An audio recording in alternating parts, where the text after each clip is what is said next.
Hey there, you are just in time. Welcome to my home here in Honeybee Hollow. You know, I woke up this morning and it just felt like the perfect day to gather some of the offerings from our land. The pokeberries have been ripe for a while now, but I've been dragging my feet and collecting them.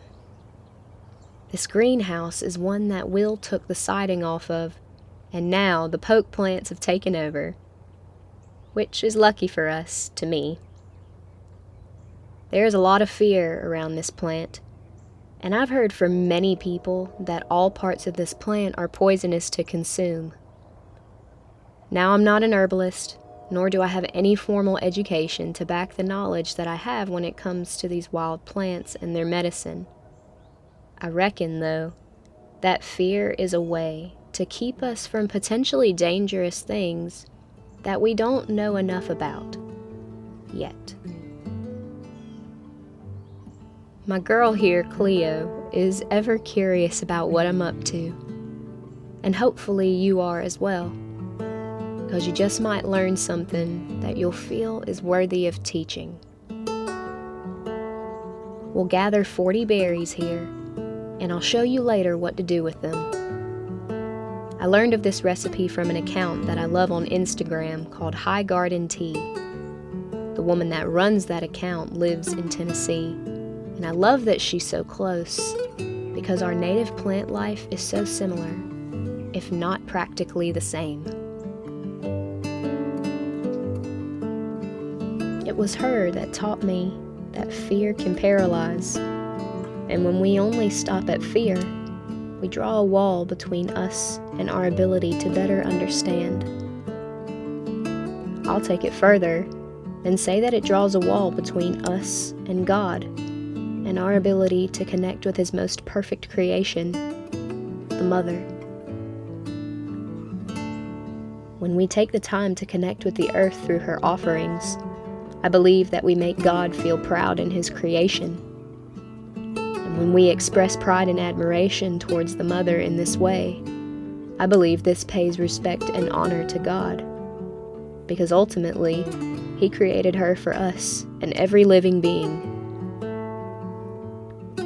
If God could create such a haven, then what's to stop us from being master creators in our own niches?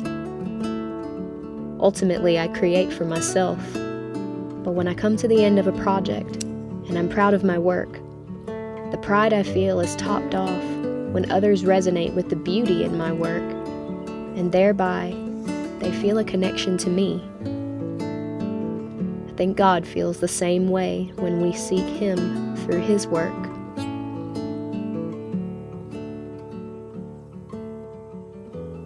Can we recognize when we're being godly? Can we recognize when we haven't practiced our creative passions and gifts in a while? Do we realize that being in creative flow honors God in a divinely feminine way, divinely connecting us to both the Mother and the Father? The goods are all gathered now. We'll head on in and make do with our bounty, preserving autumn's medicine a little further. It really doesn't take much effort to create your own medicine cabinet from your land. You probably have your own wild apothecary in your backyard just waiting to be harvested. You first have to take notice of what's new popping up around you that maybe you didn't notice a couple of months ago. There's lots of plant identifying apps that you can utilize to help you learn, and pfaf.org is always a great resource to further research your finds to better know their medicinal value and what to do with them.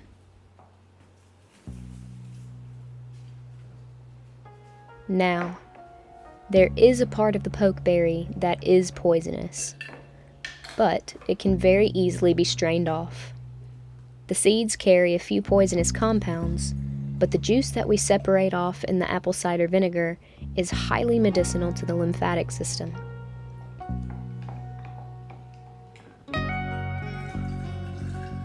Our lymphatic system plays a key role in the immune system, moving cellular waste out of the body. Sometimes our lymphatic system can get a little sluggish, and pokeberry juice can help move lymph along. It's a 1-to-1 ratio of apple cider vinegar to honey. You give it a good shake up, and now you have a shelf-stable medicine that can sit in your pantry for months, if it'll last that long. We really enjoy this elixir in our home. You add about an ounce of the elixir to a small glass and top it off with some ice and carbonated water, and you have one beautiful medicinal tonic. I'll link the recipe down below for anyone who's interested. This next herb is really helpful when it comes to moving a cold or flu along, and its name is boneset. She's a help to the body in managing the symptoms that come with having a high fever.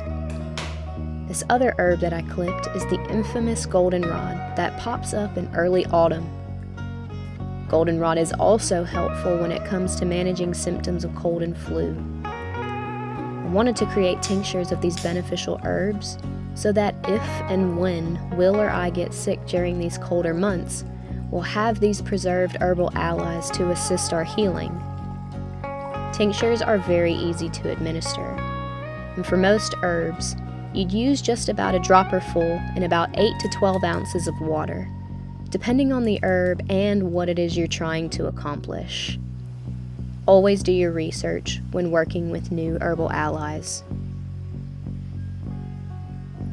Sage is probably my favorite herb to cook with, but she won't make it with the freezing temperatures that we regularly get in the winter. We have a bunch of herbs hanging that are dry and need processing, but for now, we'll just make the room and we'll do the processing later.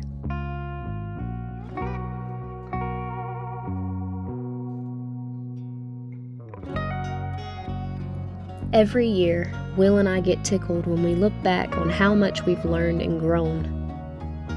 I remember when I used to look at YouTubers and be envious of the muchness in their lives.